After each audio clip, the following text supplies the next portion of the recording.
I'm very concerned by the 20th century urban design that mostly has been building this urban sprawl. And quantities are scaring. I mean, we think that like 30% of our populations are living, I mean in France mostly, are living 800 meters far from school, shop, work, and I mean, it's not only aesthetic, it's socially a big issue. And every new elections brings a new map of this phenomenon, and this map is sometimes a shame. So we know it's a terrible heritage. And I believe that we have to transform this city. And we know it will be a long-term process, and we know landscape architecture could help us. How? So there is something very strange. I mean, you have this urban sprawl, you have this kind of housing, and no connection with the country. I mean, people believe they are living in countryside, but they are not. They are in kind of satellite of a city with absolutely no connection with a very poor countryside. Very mechanized and poor countryside. There is not even a path that connects the house and the country. And we deeply believe that on this hedge between a city and the country, there is a lot to be done. I mean, this lisière, according to the French words, could be developed in such a way that it will bring public space, activities, maybe another way to deal with agriculture close to city. And this richness is really deeply welcome. I mean, it's a contribution, it will not save everything, but I'm really convinced that this is a key society theme. If we give quality to this, we will really improve the quality of this urban sprawl. As a numbers, just to give you a picture, working with Jean Nouvel on Le Grand Paris, we did realize that this terrible edge as described corresponds to 800 kilometers for Le Grand Paris. Think about it. And it's always this kind of very light fence that divides housing and mechanized countryside.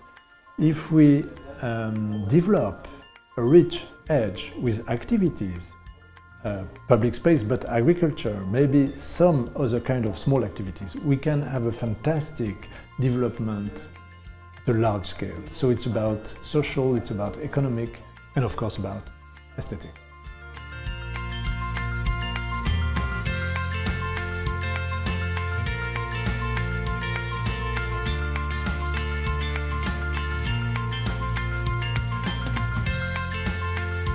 Now, of course, it's a key theme, and I mean, people have been working a lot on it. Like, you know, thinking about flood, thinking about so long connections with, you know, there are kind of, I mean, I'm not particularly in love with law, but there are laws about, you know, green and blue continuities, and you have a very large framework at the country scale, I mean, as big as the country is, you have all a network, and it's regulated, it's very strongly controlled, of connection of water and ecological continuities. So green framework, blue framework, I don't know what could be the real English translation, I hope you understand it. And it means that about urban development, it's not only a regulation and a constraint, it's very stimulating. Of course, we have to build our cities, or to transform our cities, with the consciousness of all this continuity of water. And it was not the case decades ago. I mean, nobody cared really about this. And I guess it's a big part of an important concern we have. So that's a kind of physical approach. But about the social and activities, what I mentioned previously about the edge of a city could be really an improvement and could contribute to this resiliency you mentioned. Is that an answer? Okay. Last question. So I can add something about public spaces. I mean, It's very strange to realize that today main public spaces are in transformation in the very center of cities. I recently completed the transformation of the old harbor in Marseille, and it used to be an harbor, but really a long time ago. And it was not a public space, it was dedicated to traffic, to private uses, and it's a very big space. It's 20 hectares and it's very long. The quays are, let's say, 4 or 5 kilometers long, and only a quarter of them were accessible for public activities. And today they will be all accessible. And we gave at the very center of the city 20 hectares of new public spaces.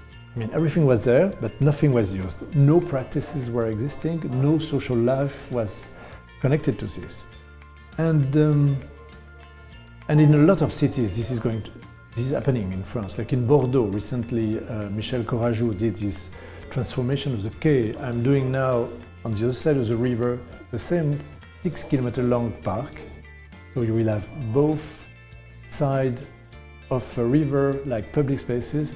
It happens in Paris, where previously you had the traffic of cars on the river, and now it's public space. And it changed a lot the use of city centers. I mean, we thought it was already done, but it's not the case. I mean, today, a weekend in Paris, you have a lot of people, and they are not going out of the city in countryside, in the weekend house. People are going in cities, they are living in cities. The same happened in Bordeaux when they transformed the quay. I mean, the crowd was immediately there, and they stay in city. It's a new way to live in a city, and it makes, you know, a strong competition to urban sprawl. Of course, when there was no public space and no welcoming spaces on a city, people had to go away during any opportunity. Today it's very different. I mean, with this transformation of space into public space, people are staying in city, and it changed the ambience a lot. And I guess it's part of this resilience you mentioned.